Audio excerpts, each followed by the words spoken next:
Having finished the unit on current electricity in 7 different videos, we are trying to recap, that is, revisit the unit in 2 parts. In addition, we have also discussed some numerical problems in part 1 of 2, which you must have gone through earlier. Here is the second part and the last of the 2 parts. Here again we will be revisiting the remaining parts of current electricity, and we will also discuss a few useful numerical problems. In this video, as stated earlier, we'll go in for a quick recap, and we'll also be studying some revision problems from CBSE papers.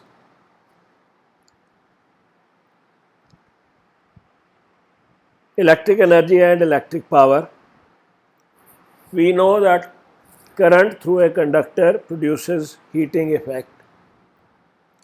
The reason is, when we apply a potential difference V across the ends of a conductor, every electron, free electron, acquires an energy EV from the external electric field and loses it in subsequent collision with the atoms in the metal. Hence, the heat energy is produced because collision of electrons with atoms makes the atoms vibrate faster.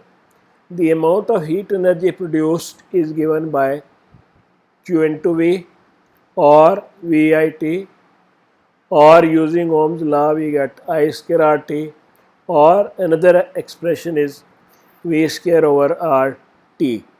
The corresponding expressions for electric power consumption are P equal to V into I, or I square R, or V square over R in watts.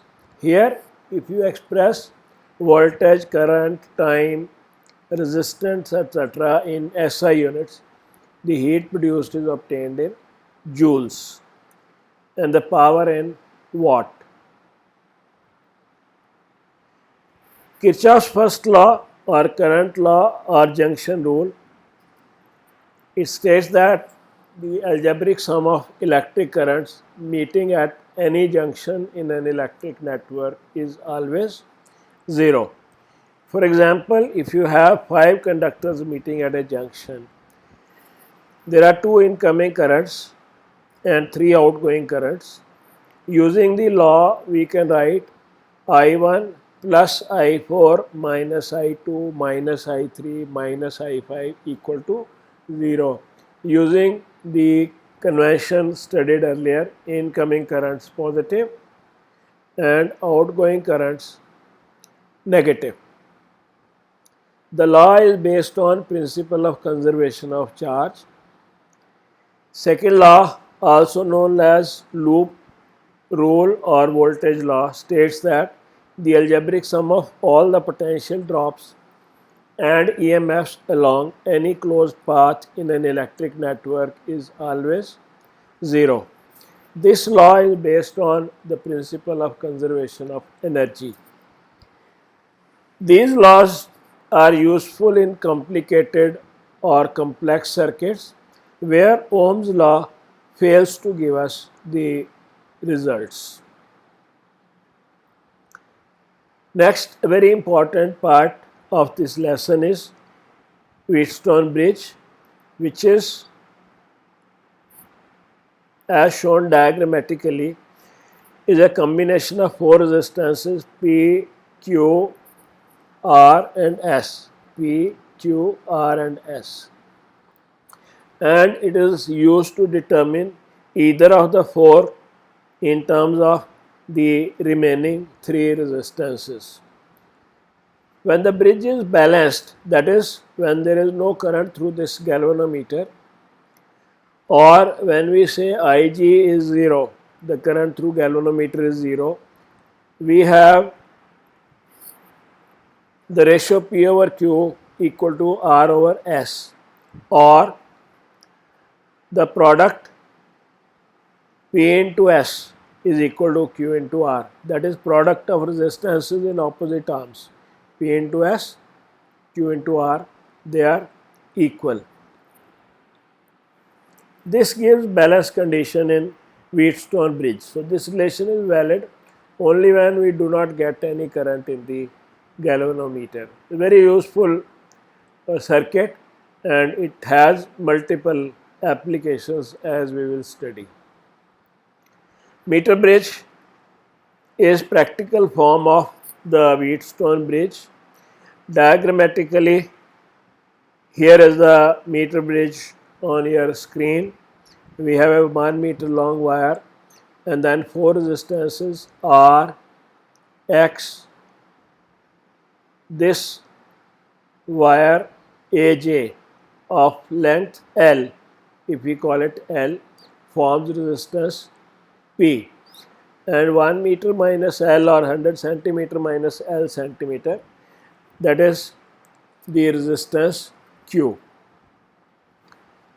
For comparison, we have Wheatstone bridge circuit here. Meter bridge is practical form as stated earlier.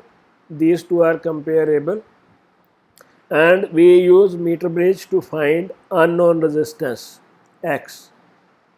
What we do is we assemble the circuit, get the balancing length, and we get X is equal to R into 100 minus L over L, where L is length of wire AJ in centimeters.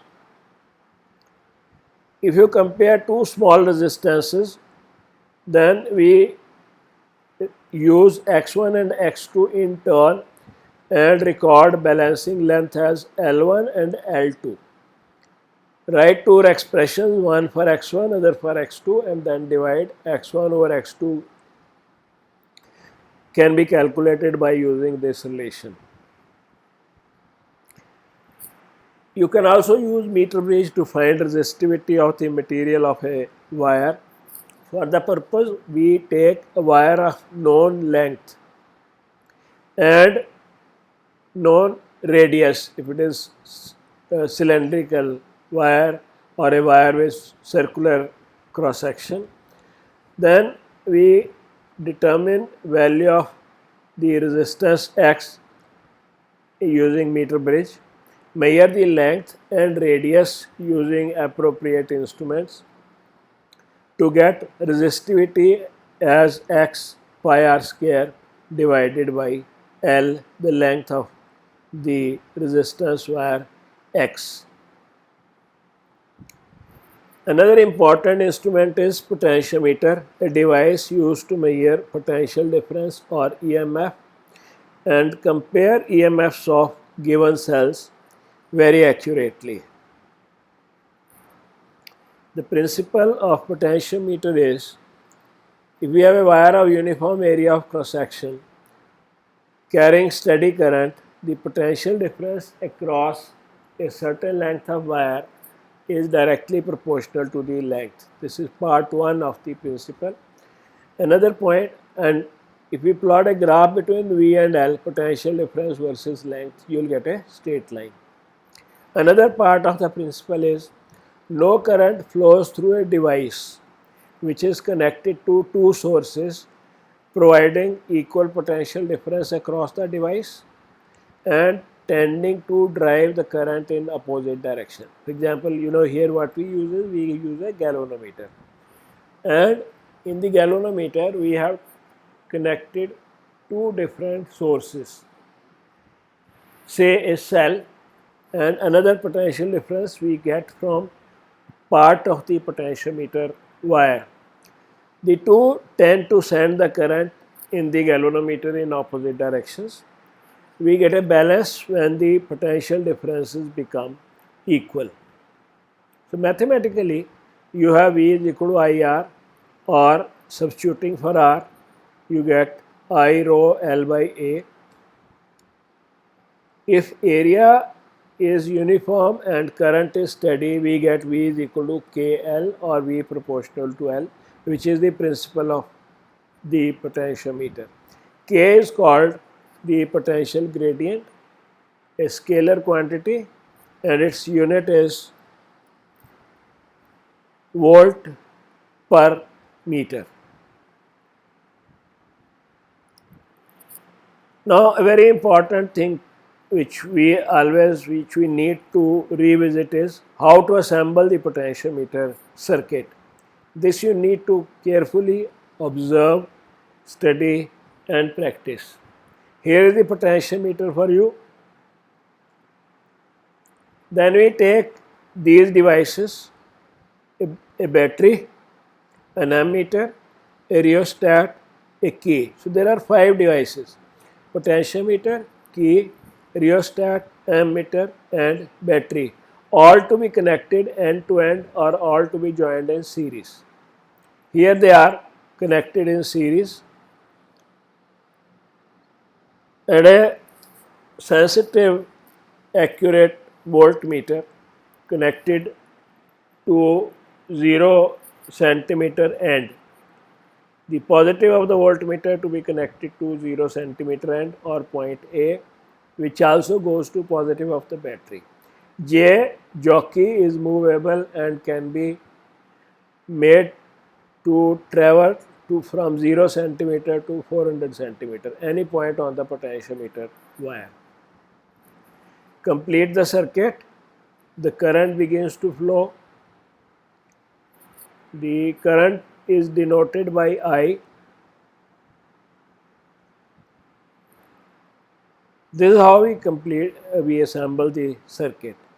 Practical applications of potentiometer, we studied 2 applications. Comparison of EMFs of 2 primary cells, for which we assemble the circuit as above, bring in 2 cells one by one in the circuit using two-way key. With cell E1 in circuit, record the balancing length L1. With E2, record length L2. We have E1 over E2 equal to L1 over L2.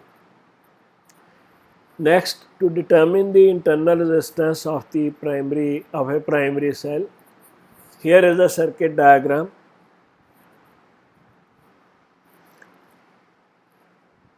Keep K1 open and record balancing length, means this resistance box is not in circuit. The balancing length is L1. With K1 connected, that is with suitable resistance S in the circuit, balancing length changes to L2, and the expression for the internal resistance is R equal to L1 minus L2 over L2 multiplied by the shunt resistance S. Now pass on to the next part, the numerical problems in current electricity. Calculate the value of current drawn from 5 volt battery in the circuit as shown. Here is the circuit diagram. We have a 5 volt battery here. We have to find how much current, that is, we need to find the value of I.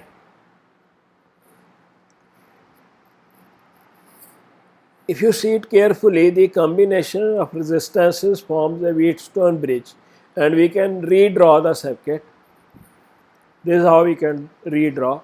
See, there are 4 points A, B, C and D. Between A and B, we have 10 ohm resistance. A and B, 10 ohm resistance. B and D, 20 ohm resistance. A and C, 5 ohm resistance. C and D, 10 ohm resistance. And then between C and B, a 10 ohm resistance. So this is the circuit drawn for us. Comparing with Wheatstone bridge, we can write P equal to 10 ohm, Q equal to 20, R is equal to 5 ohm and S is equal to 10 ohms. Ratio 10 by 20 is 1 by 2, 5 by 10 is also 1 by 2. So we have P over Q equal to R over S, that is, it is a balanced Wheatstone bridge. Means no current will be drawn by this 10 ohms resistance. The diagram for your reference again, we have P over Q equal to R over S, that is bridge is balanced. Hence, no current passes through the branch BC. We can remove this branch BC. So, you have two branches left, ABD and ACD. ABD has a total resistance of 30 ohms. ACD has a resistance of 15 ohms, as you will see. The branches ACD and ABD are now connected in parallel to the 5 volt source. Resistance of ABD is 30 ohms. Resistance of ACD is 15 ohms. Using parallel relation, RAD, that is effective or equivalent resistance between A and D, is 10 ohms. We have I is equal to V over resistance of AD or 0.5 amperes. That is the total current drawn from the 5 volt battery is half an ampere.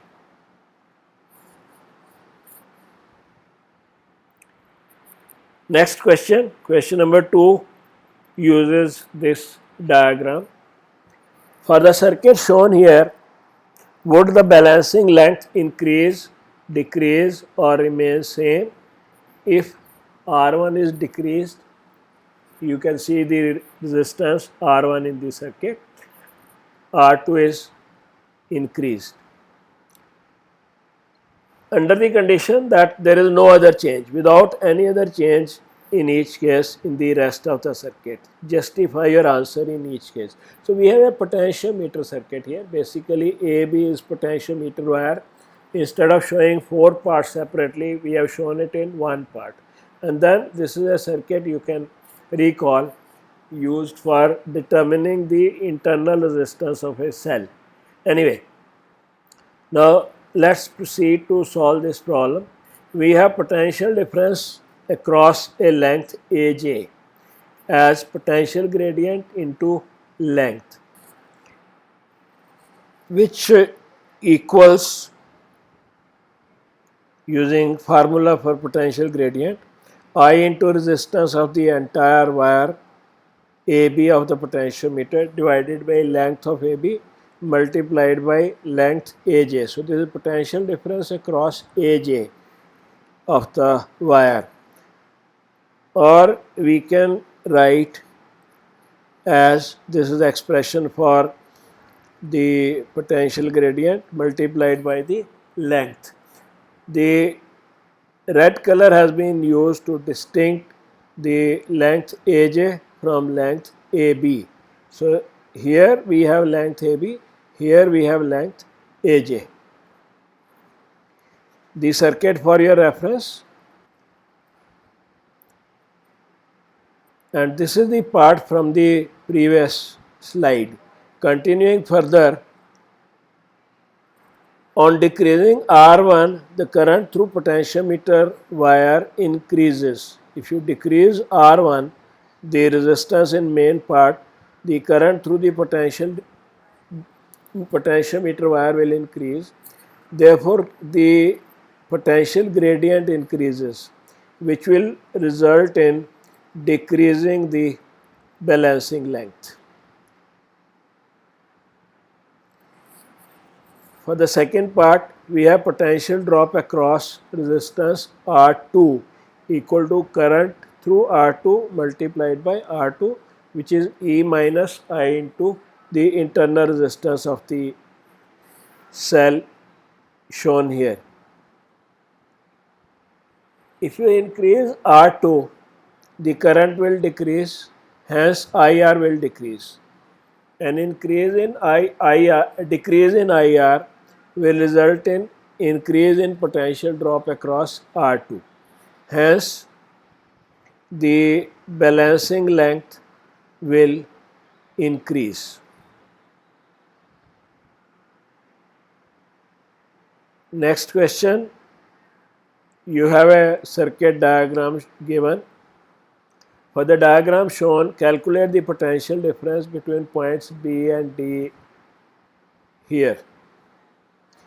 We will have to use Kirchhoff's laws here because there are multiple current sources. The circuit is redrawn. Here the current is I, and here in this part CB the current is I1. Current through CDB is I2 and it is in the direction marked. When we apply junction rule at C, we have current I, incoming current equal to outgoing current, that is I equal to I1 plus I2. This is equation 1. Applying Kirchhoff's law to mesh CABC, and using the usual conventions, that is rise in potential taken as positive, we get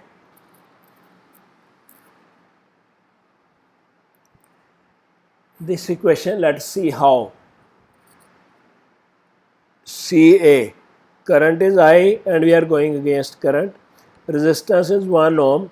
So 1 into I plus, this is EMF of the cell, negative to positive, therefore we take it as positive. This is minus 2 for the second cell, positive to negative taken as negative, and for this resistance of 2 ohms which is drawing a current I and we are going against it, so plus 2I plus 2I1. Here again we are going against the current. So plus 2I1 for this equal to 0. This is the equation for mesh CABC, which implies 3I plus 2I1 equal to 1, equation number 2. Similarly, you can apply Kirchhoff's law to mesh DCBD to get another equation, which simplifies to 4I2 minus 2I1 equal to 2. You can, however, further simplify it dividing by 2. You will get 2I2 minus I1 equal to 1. We can leave it here or we can further simplify it. Then solving the equations, we get the values of current. I1 as minus 1 by 13 ampere. So current through this 2 ohm resistance is minus 1 by 13. Minus sign means the current is against what is marked here, that is current flows from B to C and not C to B. That is, B is at a higher potential as compared to C. And then values of I2 and I1 are these are also shown.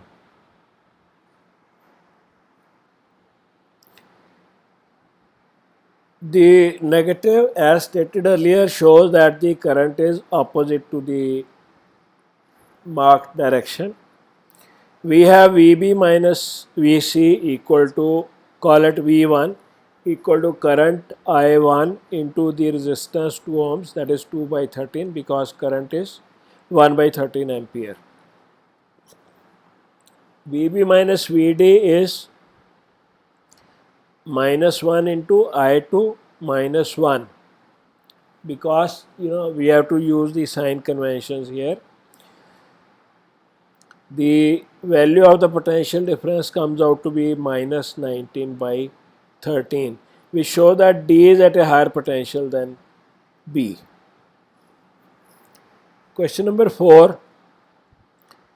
You have a potentiometer wire of length 1 meter with a resistance of 10 ohms.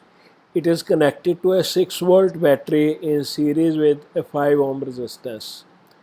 Determine the EMF of the primary cell, which gives balancing length as 40 centimeter.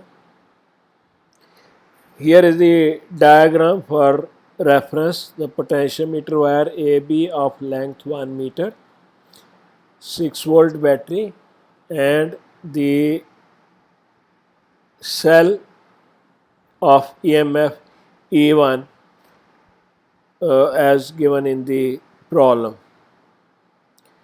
We have potential gradient K equal to V by L. So we have to find the potential difference across the length AB of the wire, which is given by I into resistance AB divided by length of AB. Current we can find out is E over capital R plus small r. E is 6 volt. This is the internal resistance 5 ohm and external resistance is 10 ohms, which gives current as 0.4 ampere. Potential gradient is denoted by K, and it is current multiplied by resistance per meter. 0.4 into 10, that is 4 volt per meter.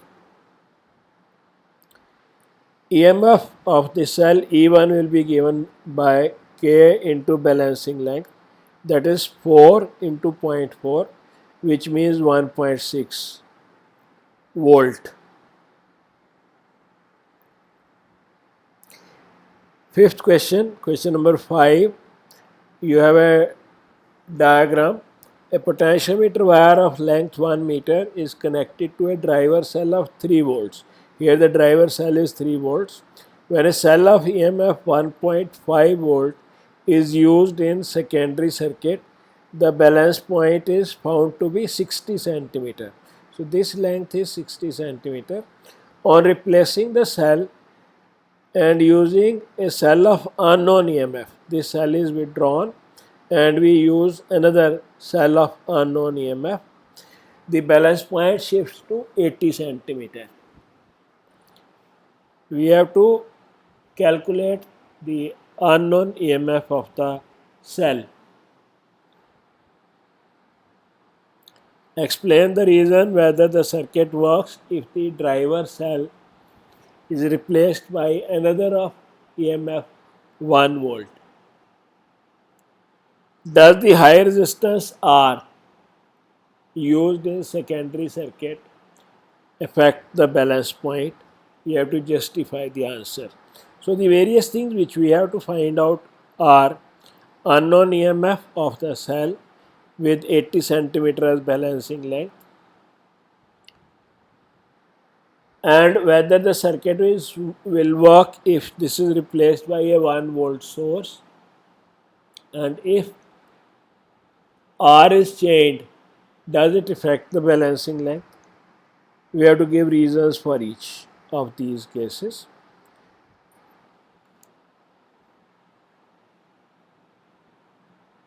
If balancing lengths are denoted by L1 and L2 for two cells, we have E1 over E2 equal to L1 by L2. E1 is known to us 1.5 centimeter, 1.5 volts divided by unknown EMF E2 equal to balancing length 60, which is given, and in second case it is 80. So this is simple calculation which gives you E2 as 2 volts. For the second part, the circuit will not work if the driver cell has an EMF of 1 volt only, because it will not be able to balance 1.5 volt. The driver cell must have an EMF larger than that of the cell in the secondary circuit. The value of resistance R does not affect the result or the balancing length, because this part of the circuit doesn't draw any current at null point or at balance conditions. So value of high resistance is not going to affect the result. Question number 6. We have a meter bridge, and in this experimental setup, the null point D is obtained at 40 centimeter from end A of the meter bridge. So this is a balanced bridge. Further, if a resistance of 10 ohms is connected in series with R1, R1 gets another resistance of 10 ohms in series, the balance point shifts to 60 centimeter. We have to calculate values of R1 and R2. Let us see how to proceed. With the given data, we have AD equal to 40 centimeter. The remaining length DC will be 100 centimeter minus 40 centimeter, that is 60 centimeter. As the bridge is given to be balanced, we can write R1 over R2 equal to AD over DC, that is 40 by 60 or 2 by 3, which gives us R2 equal to 3 by 2 R1. This is equation number 1. If you connect a 10 ohm resistance in series with R1, we get a new diagram here, and this bridge is balanced when AD is 60 centimeters. So we can write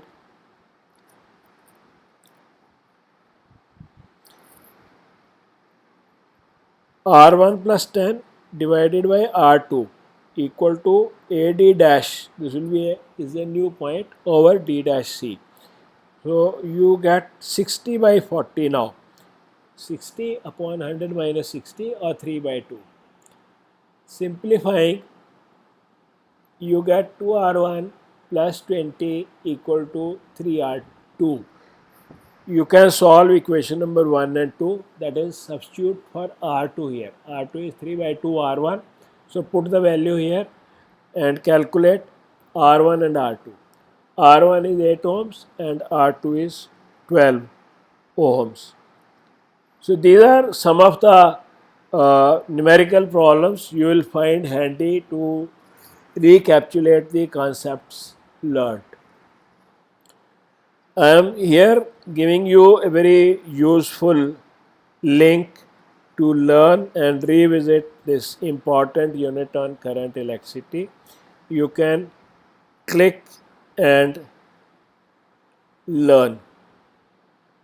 Click here and learn. Reach the stars means rise high. Subscribe to our channel CBSC 042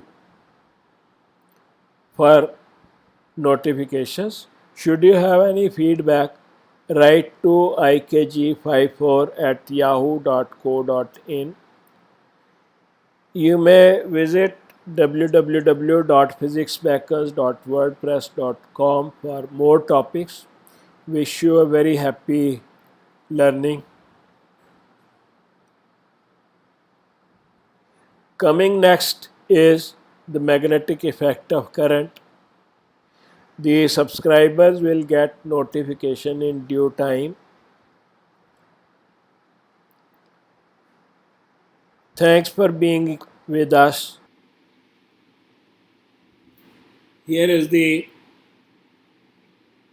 link for you to visit the unit on current electricity. Thanks a lot.